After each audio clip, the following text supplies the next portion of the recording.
También, Padre, gracias porque podemos abrir tu palabra. Gracias porque tenemos gratis tu palabra, Señor, y ya sea en nuestros celulares o ya sea en una Biblia física, Señor, podemos leer tu palabra, Señor. Gracias porque está en nuestro idioma. Gracias porque hay muchas traducciones para completar toda la idea y poder comparar, Señor.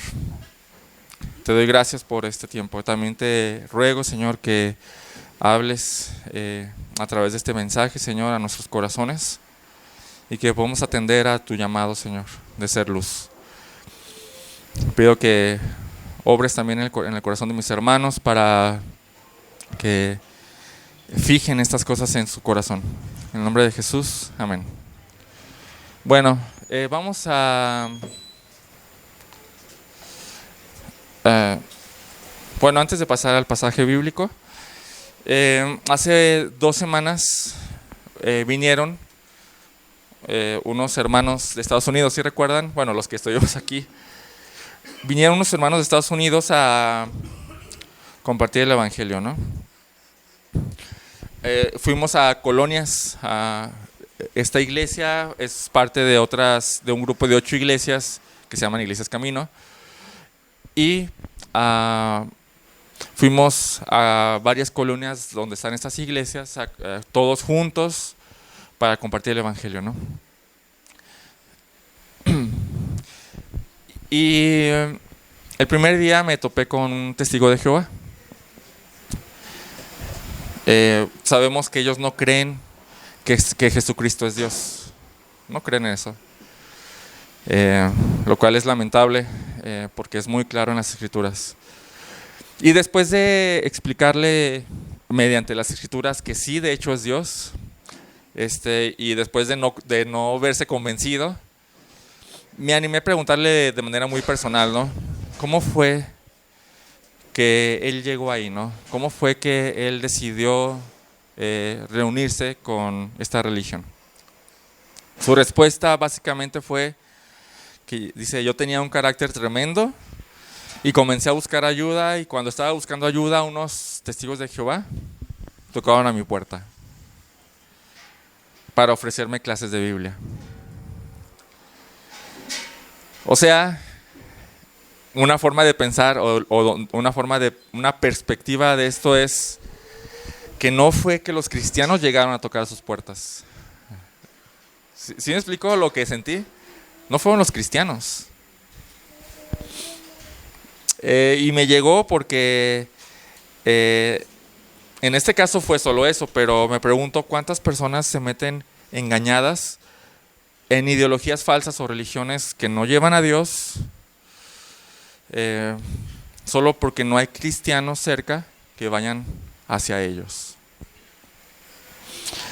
Y es lo primero que pensé: ¿dónde estaban los cristianos?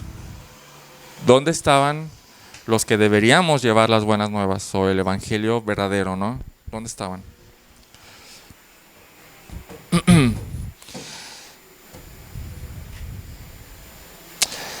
Los últimos 2 mensajes hemos estado viendo acerca de que los cristianos somos luz.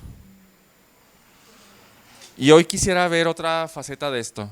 O sea, hemos visto que antes de ser cristianos, antes de que Cristo nos iluminara con la luz de su evangelio, por así decirlo, nosotros éramos tinieblas. Pero como dice Efesios, ahora somos luz. Y también vimos que nosotros, al ser luz, tenemos que no participar en las obras de las tinieblas, sino, como decía la semana pasada, reprenderlas. No, pero también vimos algunos retos ahí acerca de esa reprensión, que no era así como con bibliazos, ¿no? Sino teníamos que ser, en primer lugar, íntegros, valientes, ¿qué? Sabios para hablar, humildes para reconocer que nosotros estaríamos igual sin Cristo, y amorosos, o sea, pensar en el bien de ellos. No es así como gritarles que están haciendo mal, sino mostrarle mediante las Escrituras lo que es el pecado, y sobre todo la meta de todo lo que aprendimos la semana pasada era llevarlos a Cristo, a que entiendan que sin Cristo están perdidos como nosotros estaremos perdidos sin Cristo, ¿no? Pero entonces hoy quiero ver otra faceta y esa se encuentra en Mateo 5:14. ¿Alguien gustaría leerlo? Mateo 5:14, por favor.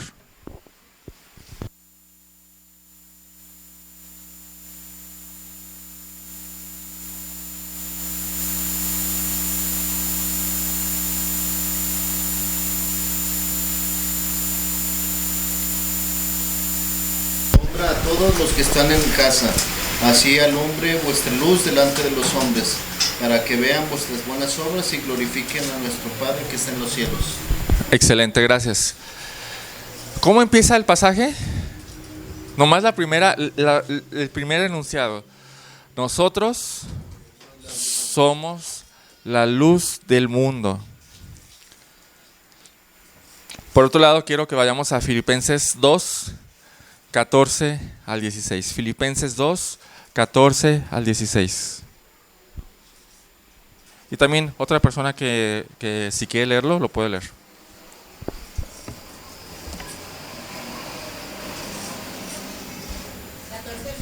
Sí, por favor.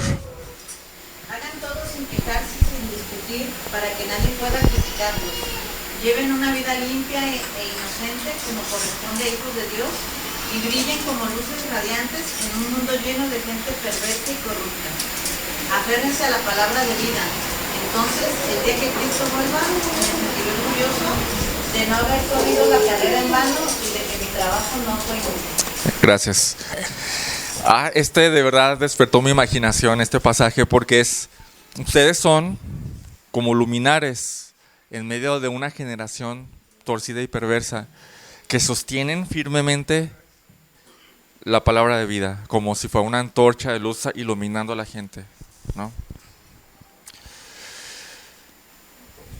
Yo lo podría decir así: nosotros somos la luz del mundo.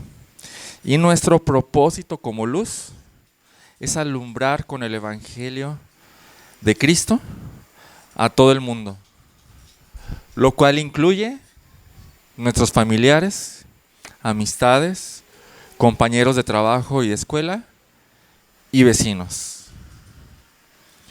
Lo quiero repetir: nosotros somos la luz del mundo y nuestro propósito como luz es alumbrar con el Evangelio de Cristo a todo el mundo, lo cual incluye a nuestros familiares, a nuestras amistades, a nuestros compañeros de trabajo o escuela y a nuestros vecinos.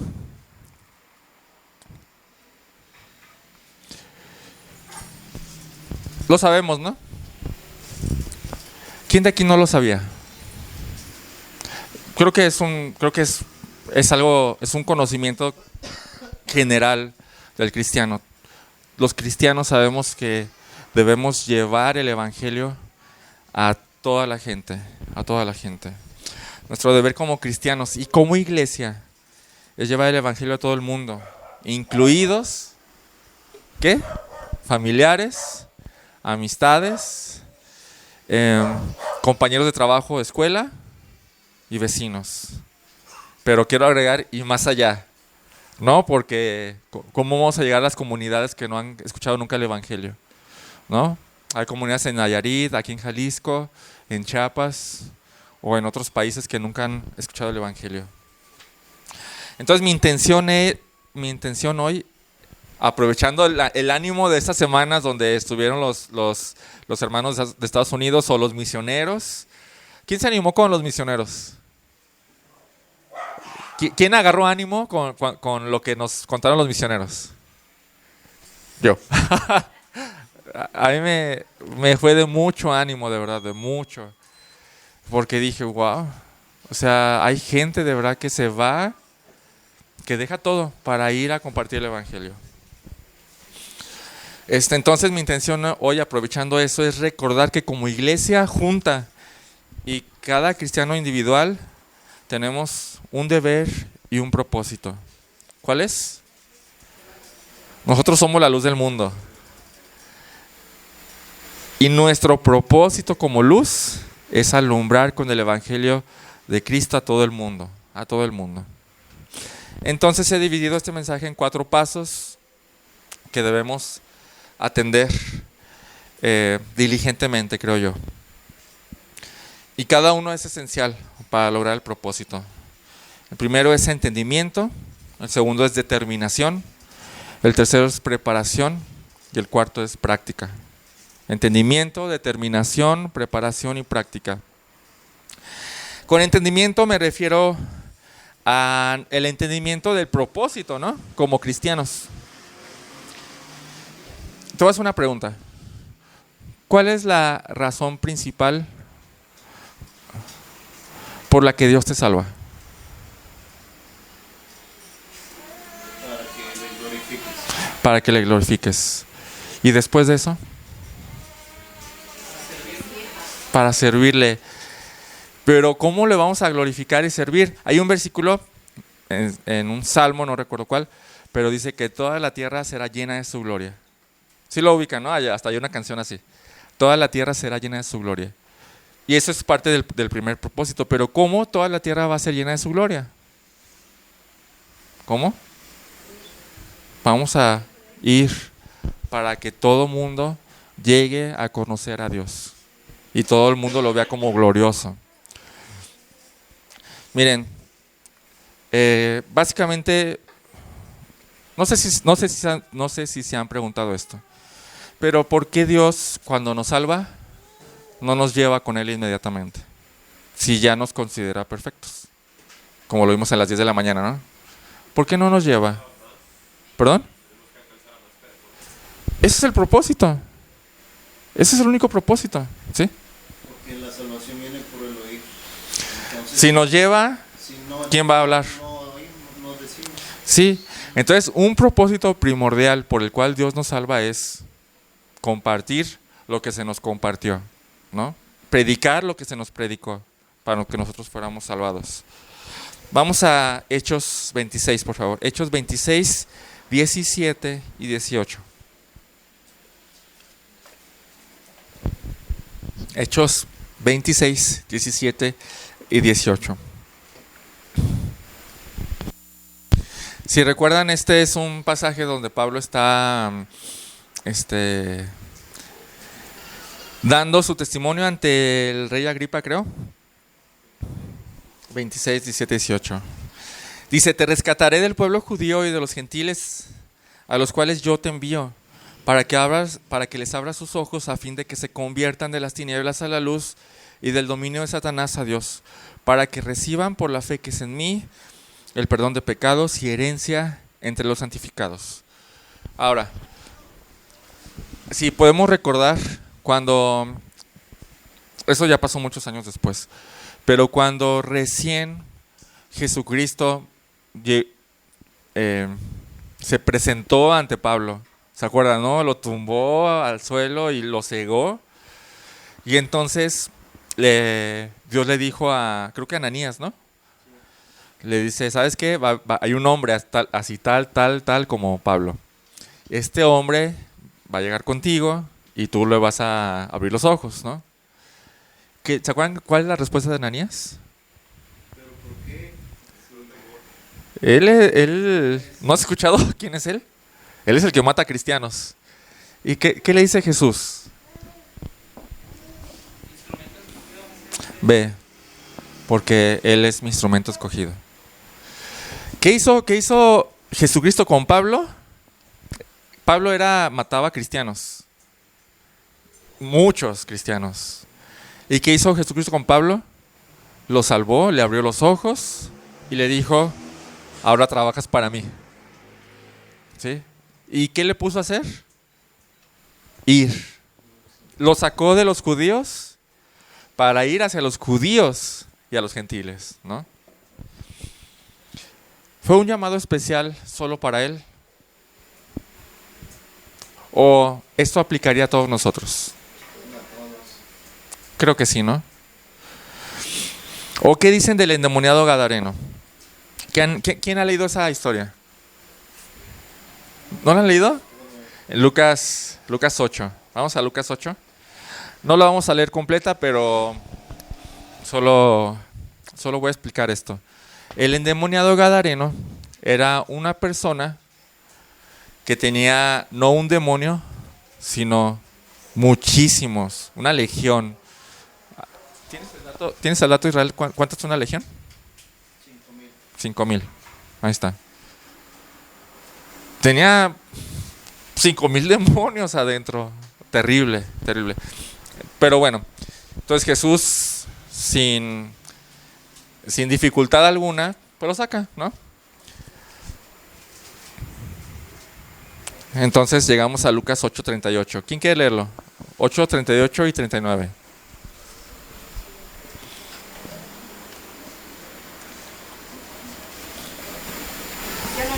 Adelante. Y el hombre de quien habían salido los demonios le rogaba que le dejase estar con él, pero Jesús le despidió diciendo: vuélvete a tu casa y cuenta cuán grandes cosas ha hecho Dios contigo.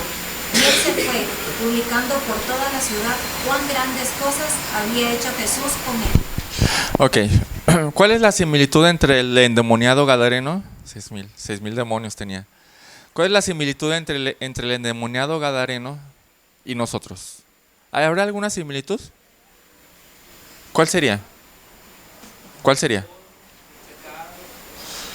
Cristo nos salvó. Cristo nos libró de nuestros pecados. Ahora, ¿creen que el endemoniado tiene más responsabilidad de predicar el evangelio que nosotros? No, creo que es la misma responsabilidad. Y todo esto nos lleva a la gran comisión. Mateo 28:18. Mateo 28:18.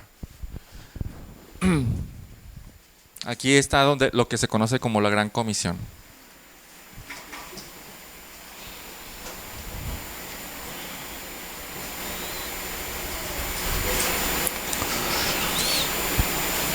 ¿Quién lo quiere leer?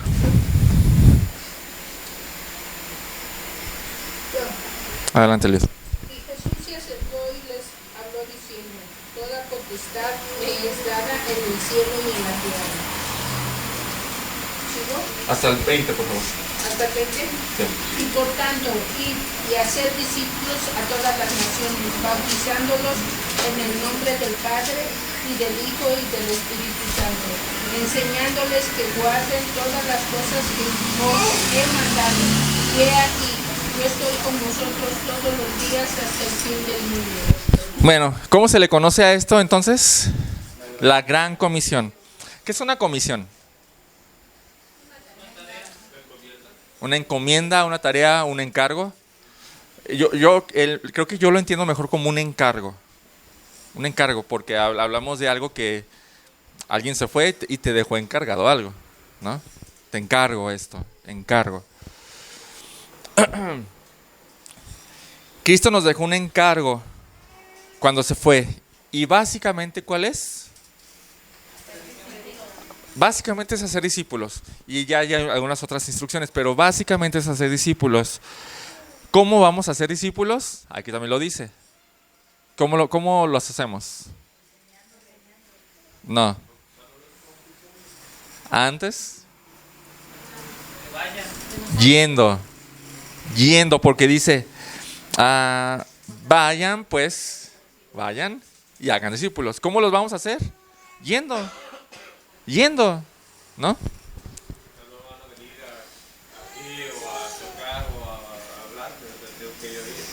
Esa es la idea. Y quiero decirles que hasta ahorita la gente ha llegado, generalmente. Entonces, ¿cómo vamos a hacer discípulos? Yendo por ellos con el evangelio, yendo por ellos. Entonces hay un encargo, pero después a este pasaje no se le llama la comisión, ¿verdad? Se le llama la gran comisión, y en mis palabras podría decirlo, no es un encargo, es el encargo. O sea, es enfático eso, es el encargo que nos dejó a todos nosotros. ¿Cuál es el encargo? Yo lo diría así: llevar la luz del evangelio, o sea, la palabra de vida como una antorcha a todo el mundo, a nuestros familiares. Piensa en alguien de tu familia. Y amistades. ¿Tienen amigos? amistades que no sean de la familia? ¿Se te viene alguien en la mente que necesita el evangelio? Compañero de trabajo o de escuela. ¿Quién tiene compañeros de trabajo o de escuela? ¿Sí? Vecinos. ¿Quién tiene vecinos? Bien. De entre ellos van a salir los discípulos. ¿De dónde más? Entonces, en primer lugar, entendimiento del propósito. Ese es nuestro propósito de ser cristianos. Segundo, entendimiento de lo que significa que somos la luz del mundo. ¿Qué significa que somos la luz del mundo? A ver, díganme. Pues que todo uno tiene que voltear hacia los que están en tinieblas, pues tendrían que llegar a la luz. Pues, Ok, bueno, sí. que está, o sea, la palabra hace que nosotros seamos luz. Ok. La verdad. Muy bien. Que tenemos que alumbrar. ¿Qué tenemos que alumbrar? Ok, sí. ¿Quién más? Pues somos la luz porque somos los que tenemos la palabra para dar luz. Muy bien, muy bien. Yo lo pondría así y esto les va a caer de peso. Me cayó de peso a mí. Una de las cosas que significa esto es que nadie más es la luz. Nadie más. Nadie más. Los únicos que son la luz son los que han creído en Cristo. Los que se les hizo luz, el milagro de que Dios hizo a nosotros a través de Cristo. No hay más. No hay más. Somos los únicos. En segundo lugar, como luz, nosotros somos los únicos portadores, como lo dijo la hermana, los únicos portadores de la luz. ¿Hay el más? O sea, nosotros somos los únicos portadores del evangelio verdadero. Los únicos. Suena muy exclusivo, ¿no? Es una realidad. ¿Dios va a mandar a un testigo de Jehová, a alguien para que crean que Jesús es Dios? No lo hará. ¿Te has dado cuenta qué nombre portas cuando te dices cristiano?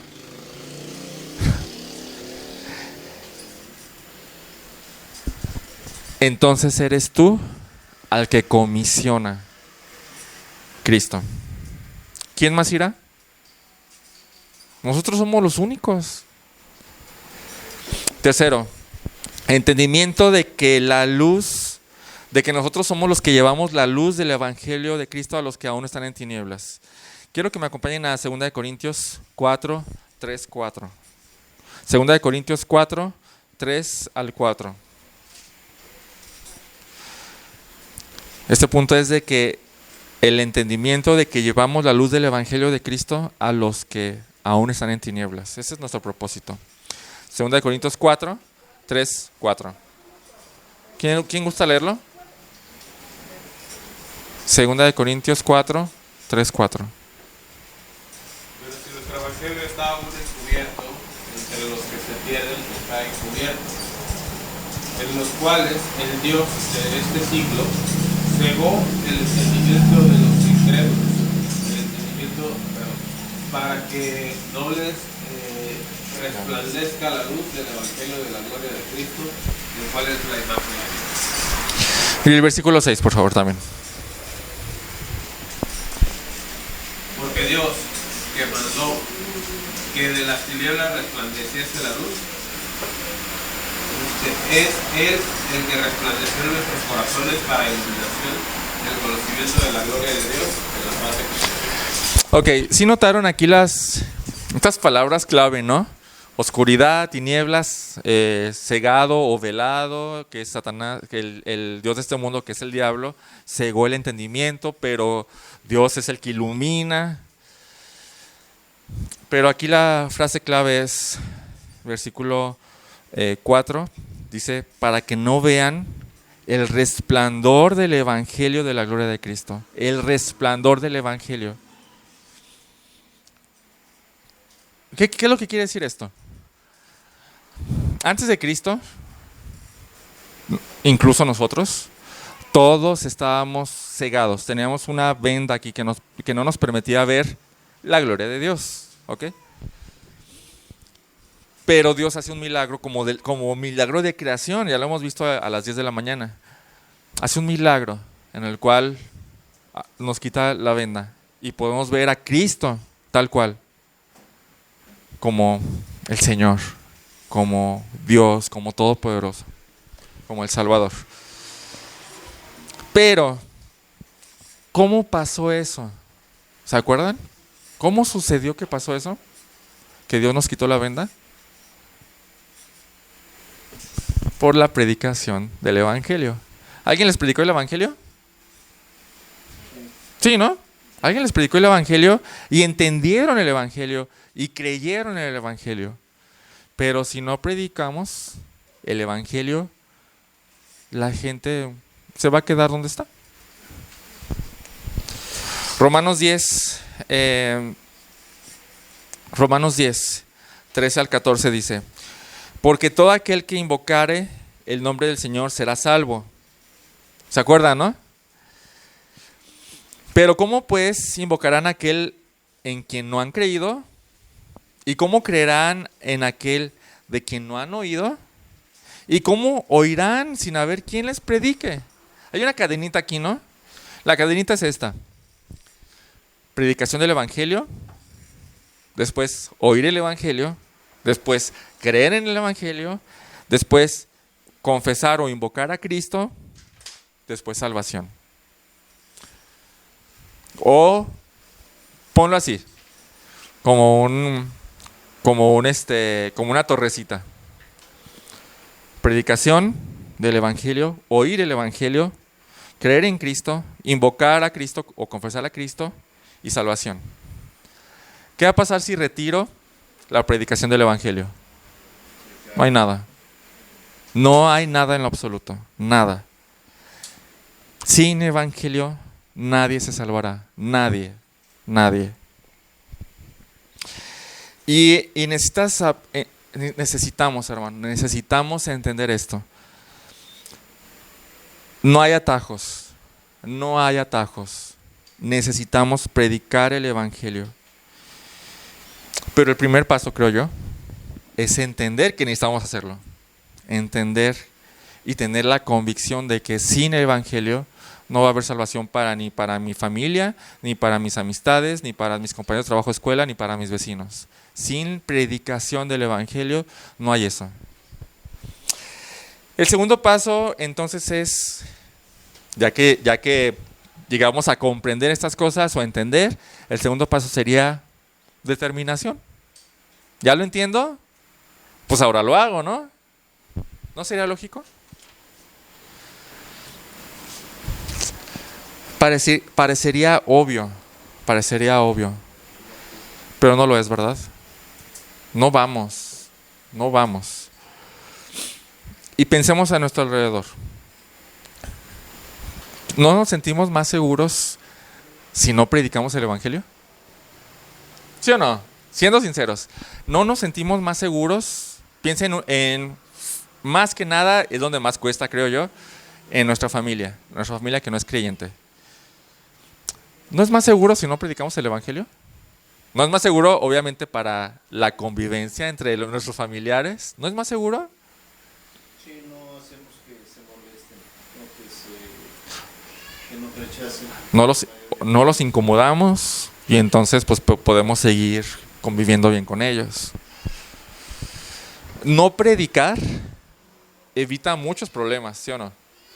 Solo guarda silencio de tu fe y todo va a estar bien. ¿Qué problemas nos puede evitar el no predicar? ¿Contiendas? ¿Peleas? ¿Qué más? Rechazo. El no predicar.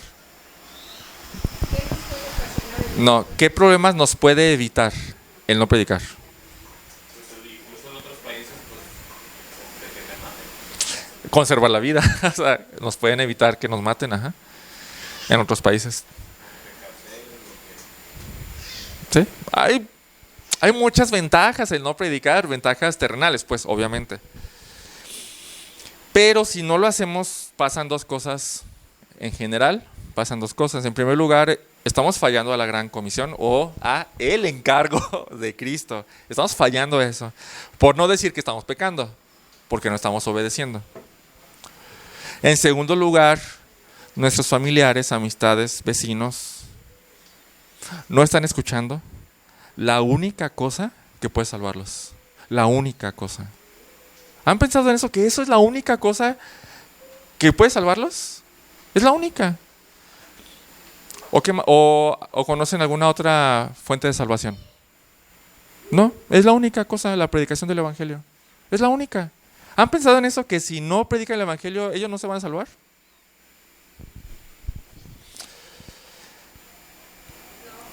Piensa en esto. Y piensa en por qué te cuesta tanto predicar el Evangelio. ¿Por qué? Bueno, en primer lugar, ¿a quién le cuesta predicar el Evangelio? ¿Puedo levantar la mano? O sea, a mí me cuesta, la verdad me cuesta predicar el Evangelio. Y yo creo que tenemos que pedirle perdón a Dios porque no estamos siendo obedientes. Es cuestión también de obediencia, no solo de amor por los demás, es cuestión de obediencia también. Y necesitamos que nos ayude a llegar a una resolución con esto. Lo necesitamos a Él, necesitamos su poder en nosotros. Necesitamos que Él... Es una debilidad el no predicar, por temor o por lo que ustedes quieran. Es una debilidad y necesitamos que su poder supla nuestra debilidad. Ora hermano, para que Dios supla eso. Porque simplemente es lo que se te encargó que hicieras. Así, no hay de otra.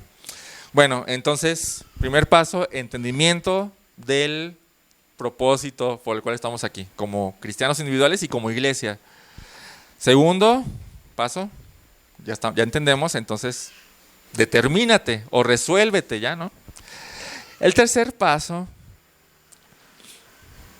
pondría la palabra preparación. Preparación. ¿Necesitamos preparación para predicar el Evangelio? Sí. ¿De qué tipo de preparación?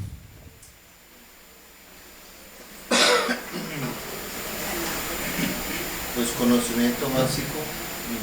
Ok, conocimiento básico. ¿Cómo podemos prepararnos? Estudiando la Biblia. Buena, no leerla solamente. No leerla solamente. La lectura, la Biblia no se hizo para leerla solamente. Se hizo para estudiarla, escudriñarla, meditar en ella. Uh-huh. ¿Qué dijiste? Pues hay cursos. Cursos, ¿sí? Aprovechando, tengo una noticia. A las 10 de la mañana, todos los domingos, estamos estudiando ¿qué? Justificación y regeneración. Dos cosas que hace Dios en nosotros cuando creemos en Cristo. Estas dos cosas, la justificación y la regeneración, están en el centro del Evangelio. En el centro. A las 10 de la mañana. Vengan, a las 10 de la mañana, prepárense. Es cuestión de preparación.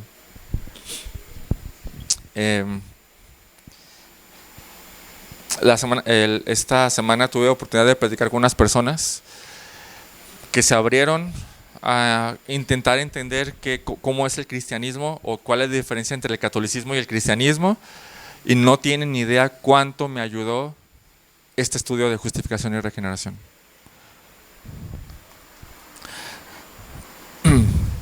Bueno, en primer lugar, antes que nada, entender qué es el Evangelio, ¿verdad? Porque estoy seguro que aún entre los cristianos no hay un entendimiento claro de qué es el Evangelio. ¿Sí o no? ¿Qué es el Evangelio? A ver, ¿alguien? ¿Cristo murió? Ok. Muy bien. Básicamente, eso podría resumir todo el mensaje del Evangelio, ¿no? Y eso se encuentra en 1 Corintios 15. Vamos a 1 Corintios 15.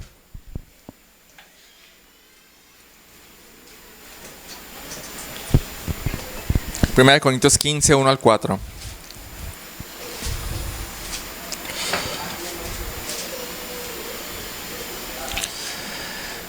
Dice, ahora les hago saber, hermanos, el evangelio que les prediqué. O sea, déjaselo digo, así resumido, dice Pablo.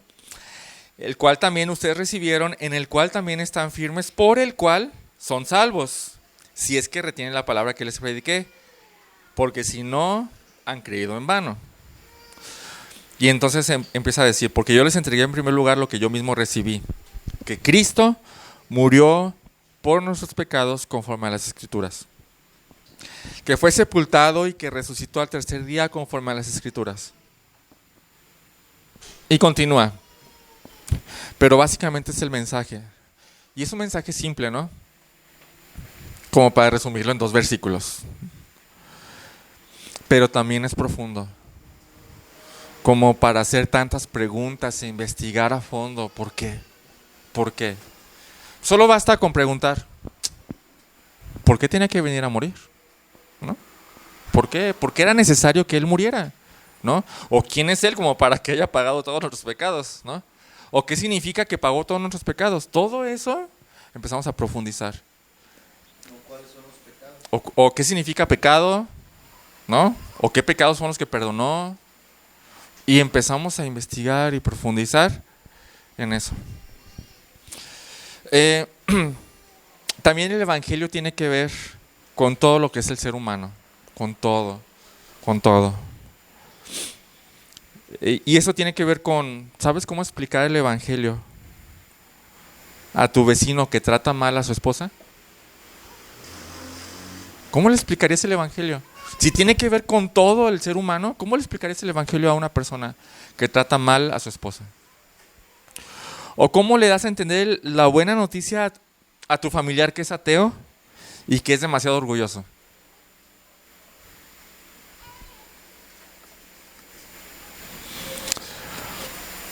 Por otro lado, ¿tú entiendes con precisión qué hace el Evangelio en tu vida? ¿Entiendes eso? ¿Con precisión? ¿Por qué lo pregunto?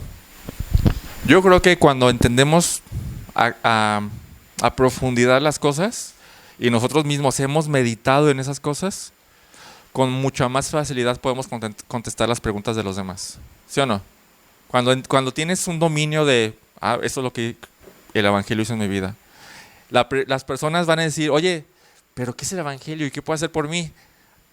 Tú le vas a decir, por esto. Y no, le dices con precisión las cosas. Entonces, ¿entiendes con precisión qué hizo el Evangelio en tu vida? ¿Pudieras explicárselo? ¿Pudieras explicarle lo que el Evangelio puede hacer en la vida de tu amigo o amiga? ¿Puedes explicarlo con precisión para que la persona pueda entender? Entonces, preparación. Quiero que vayamos a 2 ejemplos. Hechos, los 2 están en Hechos. Hechos, capítulo 17, versículo 1 al 3. Hechos 17, 1 al 3. ¿Alguien que guste leerlo, por favor?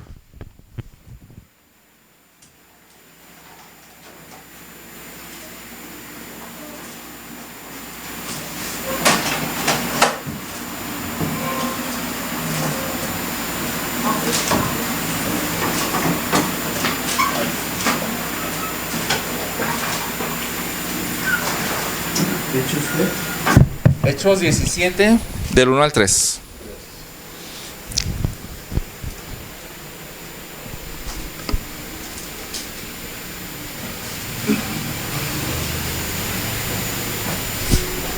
¿Quién gusta leerlo? Adelante. Más tarde, Pablo y Silas pasaron por las ciudades de Anfípolis y Apolonia y llegaron a Tesalónica, donde había una sinagoga judía. Como era ya su costumbre, Pablo fue al servicio de la sinagoga y durante 3 días de descanso seguidos usó las escrituras para razonar con la gente. Explicó las profecías y demostró que el Mesías tenía que sufrir y resucitar de los muertos. Decía, este Jesús de quien les hablo es el Mesías. Wow. Palabras clave aquí fueron, sí, Pablo y Silas fueron a estas sinagogas judías y por 3 días discutieron con ellos usando la palabra. Y dice, bueno, en esta versión dice presentando evidencias. O sea, ¿sabes dónde están las ideas? ¿Sabes dónde están las respuestas? A cualquier pregunta. A cualquier pregunta que se les ocurra. Tú ya sabes dónde están. Y Hechos 18, 27 y 28. Hechos 18, 27 y 28. ¿Quién quiere leerlo, por favor?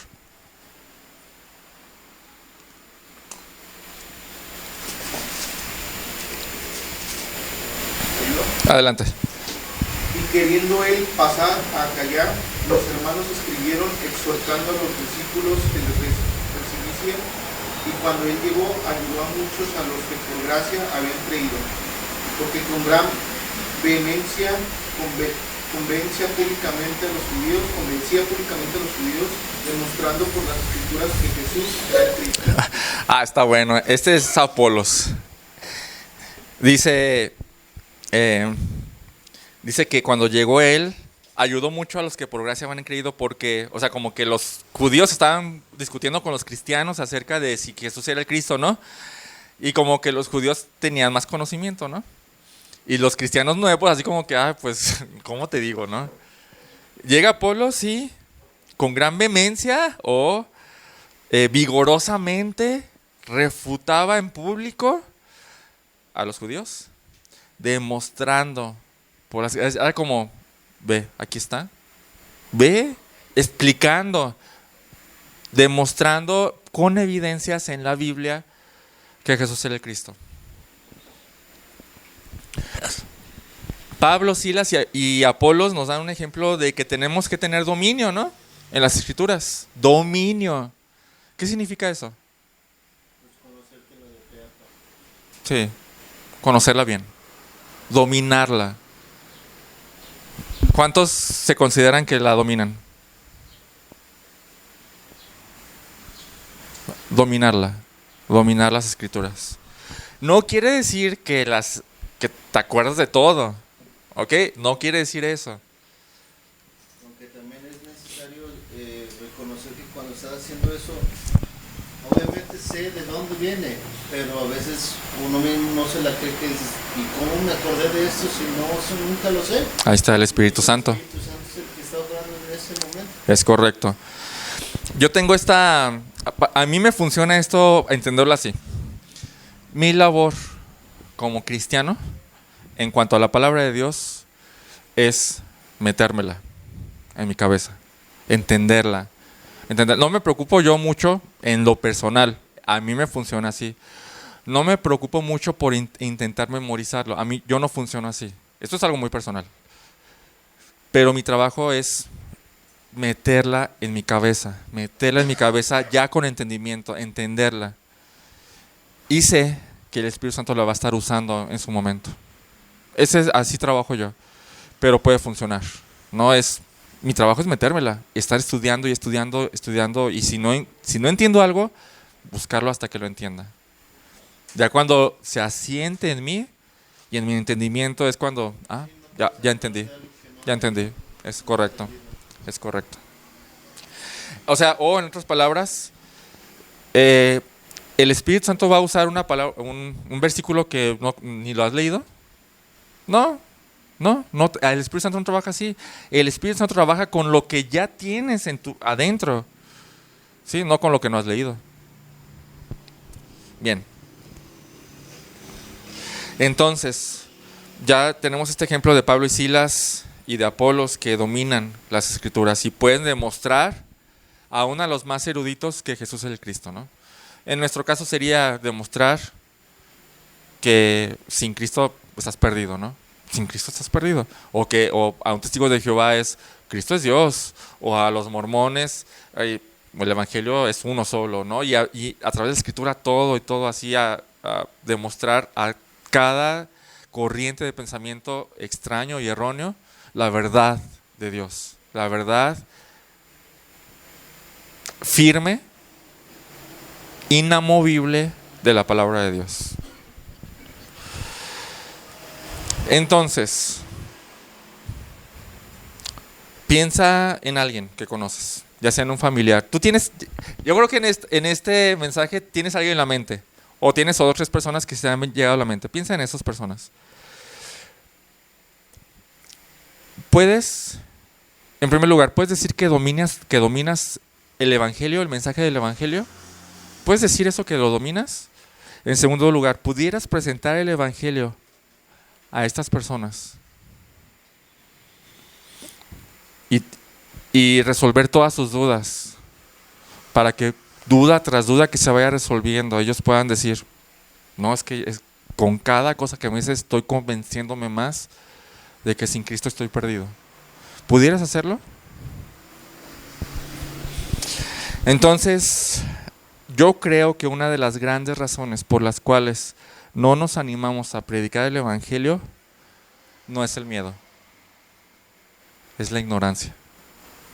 Ignorancia. Porque lo primero que se nos viene a la mente es, ¿y qué les voy a decir? ¿No? Y si me pregunta tal, ¿qué les digo? Tenemos miedo porque no entendemos, no dominamos el tema. Vamos a poner un ejemplo aquí. Mauricio, ¿cuál es tu área de trabajo? ¿Y podrías decir que en tu trabajo dominas lo que haces? Y puedes hablar, hago esto y hago esto. Sí. Y si te mandan a reclutar a un trabajador, ¿podrías explicarle precisamente qué es lo que él haría? Es el punto. Ese es el punto. Buen punto, ¿no? Buen punto. Entonces, entendimiento. ¿Ya entendiste que es un encargo o es el encargo para ti? Es el encargo. Segundo, ¿ya te decidiste? ¿Ya te determinaste? ¿Ya te resolviste? Tercero, ¿ya estás preparado? Prepárate, hermano. Prepárate. Cuarto paso, ve a hacerlo ya. Ve a hacerlo. Práctica. O sea, ir. Tenemos que ir. Tengo algunos puntos en este paso. En primer lugar, sé intencional. ¿Por qué tenemos que dejar o por qué tenemos que esperar a que alguien nos pregunte? ¿Soy el único que ha esperado que alguien nos pregunte antes de ser intencional? Sí, por ejemplo. En vez de yo iniciar una conversación del Evangelio, generalmente yo espero a que me pregunten algo y yo ya me siento como pez en el agua. Pero, ¿no puedo empezar yo? Eso se llama intencionalidad. Voy con la intención de. Provoca conversaciones. Sé inteligente para provocar conversaciones. O sea, la idea es no esperar a que vengan. ¿Por qué? ¿Por qué tengo que esperar a que vengan? El mandato no es, la gran comisión no es esperen a que vengan, ¿verdad que no? Es vayan. Ese es el gran encargo, intencionalidad. Segundo punto es, ora por las personas, ora por ellos, ora por tu vecino, para que tengas oportunidad de explicar el Evangelio. Cada que visites a tu familiar, ora con anticipación para que Dios te dé sabiduría para hablar y para ser intencional y, oye, necesito decirte esto. O ¿sabes qué es esto? O tú sabes que soy cristiano, pero ¿sabes por qué? O sea, que Dios les dé creatividad. Hay 1000 formas de hacerlo. Pero la cosa es intencional, pero también ora porque Dios te dé sabiduría para hablar y que Dios te use. O cada que vayas a trabajar, pídele a Dios que te dé palabras adecuadas. Cuando un compañero te pregunte por cualquier cosa personal o te platique de un problema que tiene, sé intencional, pero ora por eso, ora para que Dios te dé sabiduría para cómo guiar esa plática hacia el Evangelio. 3. Interésate realmente por ellos. No veas esta situación de el evangelismo como solo cumplir, ¿no? O sea, llegas con una persona y le explicas el evangelio y dices, ya, cumplí. No es así, esto no es así, ¿no?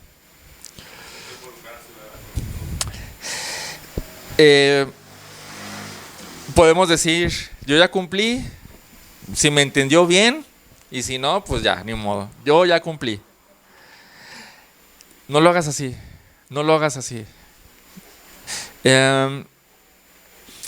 Yo creo que el amor y el deseo porque crean el evangelio está implícito. Vamos a Romanos 9, por favor.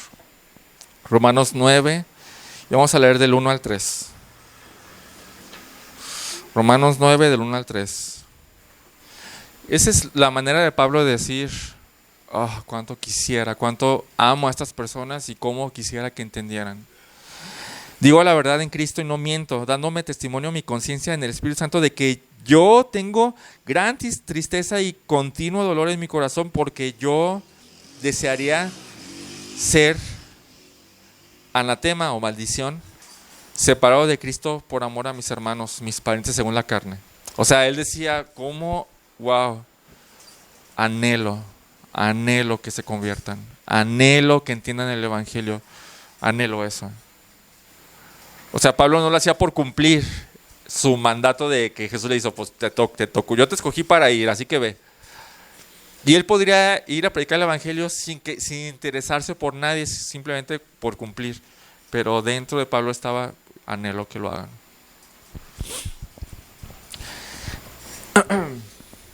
Lo que deseamos es el mayor bien hacia nuestro prójimo, ¿no? ¿Y cuál sería el mayor bien?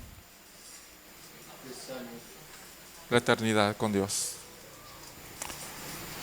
Lo que deseamos entonces no es que escuchen palabras vacías que ellos no entienden, con lenguaje reina valeresco. ¿No les ha pasado que de repente se encuentran predicando con lenguaje de Reina Valera 60? Imagínate que yo con una persona le digo, ¿sabes qué? Estás destituido de la gloria de Dios y necesitas a Jesucristo para ser justificado y seas salvo y obtengas redención por su propiciación. ¿Es correcto lo que dije? Sí. Correcto, es correcto. Pero para esa persona ¿significa algo? En lo absoluto. No significa nada. No significa nada. Nada. ¿Va a servir? No va a servir. No va a servir. Haz todo lo posible porque esa persona comprenda la idea del evangelio. Esto puede llevar días, semanas, meses de conversación, de responder preguntas, incluso años puede llevar. Pero lo que deseamos es que entiendan a cabalidad el mensaje del evangelio y puedan creer en él, resolviendo duda tras duda y poco a poco acercándose más a la convicción de Cristo. Por último, cuarto punto. No esperes a ser el más experimentado y erudito predicador del evangelio. No esperes a eso para hacerlo. No esperes. La práctica de este deber te irá dando experiencia. Los más grandes pianistas alguna vez tuvieron un comienzo de do, re, mi, fa, sol. Alguna vez tuvieron que aprender eso. Yo no me considero un evangelista experimentado, la verdad. Sobre todo menos para compartir el evangelio a desconocidos. No me considero así experto. Entonces, cuando vinieron los de Estados Unidos hace 2 semanas, yo me dediqué a observar cómo lo hacían, a observar, a analizar por qué a ellos no les cuesta trabajo, ¿no? Ellos llegan con una persona y explican el evangelio con tanta fluidez, respondiendo a las preguntas como ellos las iban dando.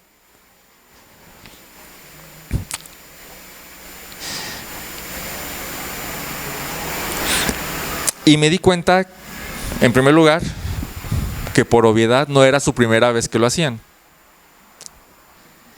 Ellos ya se habían presentado con casos de rechazo o malas experiencias, que poco a poco le fueron dando experiencia para afinar su entendimiento de cómo presentar el evangelio.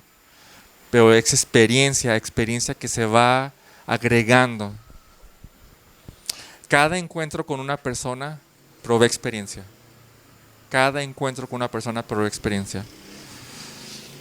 Pero, como diría un ejemplo, vas a ser mejor violinista con la práctica o sin la práctica. Con. Solo tienes que animarte a comenzar. Hermano, pídele a Dios que fije esto en tu corazón. Solo necesitamos empezar y prepararnos. Y conforme estamos predicando el evangelio, van a surgir dudas y después vienen y las platicamos. En la Biblia vemos cómo resolverlas. Y prepárense. Una cuestión esencial es la preparación.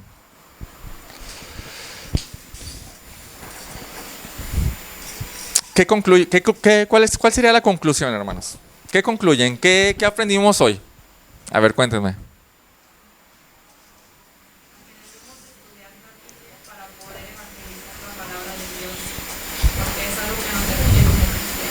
Ok, muy bien. El estudio. Si no lo hacemos, estamos desobedeciendo e inclusive pecando. Sí, es correcto. Sí. ¿Qué más? Que tenemos que estudiar para hacer luz. Sí. Que si estamos aquí es por eso. O sea, nuestra misión es esa, nuestro objetivo es eso, y nuestra vida pues es eso, compartir. Eso es, muy bien dicho, esa es nuestra vida. Así es. Sí.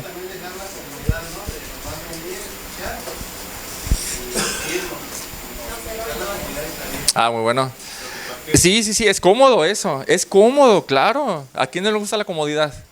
De venir y ya. Ya escuché. Pero bien lo dijo Jordana, eso sería solo ser oidor, no hacedor. Yo creo que cuando empiezas a compartir, a la gente también hace preguntas que posiblemente tú ni no sabes en ese momento qué responder, ¿verdad? Por la falta de lectura. Sí. Y te obliga a documentarte. y a esta respuesta como la... Sí, correcto. O sea, y poco a poco hacerlo y practicarlo hasta que ya sabes cómo responder todas las preguntas. Pero si no lo haces, pues lo más cómodo es venir aquí y escuchar. Pero ya durante la semana no ni estudiar, ni leer, ni nada. Y pues porque simplemente nada te forza a hacerlo tampoco. Es correcto. ¿Qué más? Por acá, nadie dijo nada por acá. A ver. Que nada más nos dejaron un encargo. Ok. Muy buena. Eso es muy buena. No fueron muchas grandes comisiones, ¿verdad? Una cosa. Obviamente esa gran comisión conlleva muchas cosas, como ir, hacer discípulos, bautizarlos y enseñarles a que guarden todo lo que Jesús ha mandado, ¿no? O sea, pero el encargo básico es uno, ¿no? No son muchos encargos. Bien, ¿alguien más? Adelante. Que debemos amar las cosas que Dios ama, por ejemplo, Ok. el amor hacia las almas, y que pues eso es como el motor que Dios pone en nuestro corazón y que nos lleva que por medio de Dios nosotros podamos ser enseñados de alguna manera y guiados por el Espíritu Santo. Sí. Aquí hay 2 puntos importantes. Por un lado es un mandato y estamos pecando si no lo hacemos. Pero por el otro lado, o sea, es como 2 lumbreras ahí. Y por otro lado es hay amor. O sea, eso, el amar al prójimo como a ti mismo sería, en este caso, lleva el evangelio. ¿Por qué no más tú? ¿No? O sea, comparte de lo que te dieron a ti, ¿no? Correcto. Bueno, quiero terminar con este pasaje y con la idea principal. Dice, ¿cómo pues invocarán a aquel que no han creído? ¿Y cómo creerán en aquel de quien no han oído? ¿Y cómo oirán sin haber quien les predique? ¿Y cómo predicarán si no son enviados? Tal como está escrito, cuán hermosos son los pies de los que anuncian el evangelio del bien. Sin embargo, no todos hicieron caso del evangelio, y eso lo sabemos. Entendemos eso, no todo mundo va a aceptar el evangelio. Porque dice Isaías, ¿quién ha creído a nuestro anuncio? Sin embargo dice, así que la fe viene por el oír, y el oír por la palabra de Cristo. O sea, nadie va a ser salvado sin que tú le prediques el evangelio. Nadie se salvará sin tu predicación del evangelio. Nadie. Solo una cosa más. Si aún no eres cristiano, o en otras palabras, si aún no has creído en el nombre de Cristo y aún no lo has entregado a tu vida, significa que aún estás en tinieblas. Y Dios tiene un llamado para ti. Y eso lo vimos la semana pasada, Efesios 5:14. Por esta razón dice, despierta tú que duermes y levántate entre los muertos y te alumbrará Cristo. En Cristo hay luz. Y esa luz te cambia. Cree en Cristo y en el sacrificio que Jesús hizo en la cruz para pagar los pecados, para que puedas ser perdonado. Y si crees, Él te dará una vida nueva. Una vida realmente nueva. Y serás luz ahora, estarás del otro lado, donde ya no es que te prediquen el evangelio a ti, sino tú tienes que llevarlo. Deposita toda tu confianza en Él. Y a los que ya somos luz, por haber creído en Cristo, digo esto. Nosotros somos la luz del mundo. Nuestro propósito como luz es alumbrar con el evangelio de Cristo a todo el mundo, lo cual incluye nuestros familiares, nuestras amistades, nuestros compañeros de trabajo y de escuela, nuestros vecinos y más allá. Vamos a orar. Bendito Padre, te doy gracias por lo que has hecho en esas semanas, desde el curso de misiones, desde la preparación para los maestros para enseñar a niños a misiones, pasando por la visita de nuestros hermanos de Estados Unidos y por último la visita de los misioneros que estaban en el Líbano, Señor. Gracias porque todo esto es fruto de esas experiencias, Señor. Gracias porque hay un ánimo que puedes ir subiendo, Señor, para que nosotros nos determinemos, entendamos primeramente nuestro propósito aquí y nuestra exclusividad como portadores de tu evangelio, Señor. Y también ayúdanos a determinarnos a llevar el evangelio a todos, Señor. También ayúdanos a entender la importancia de la preparación. Ayúdanos a entender lo esencial de la preparación, Señor. Y también ayúdanos a practicarlo, Señor. En el nombre de Jesús, amén.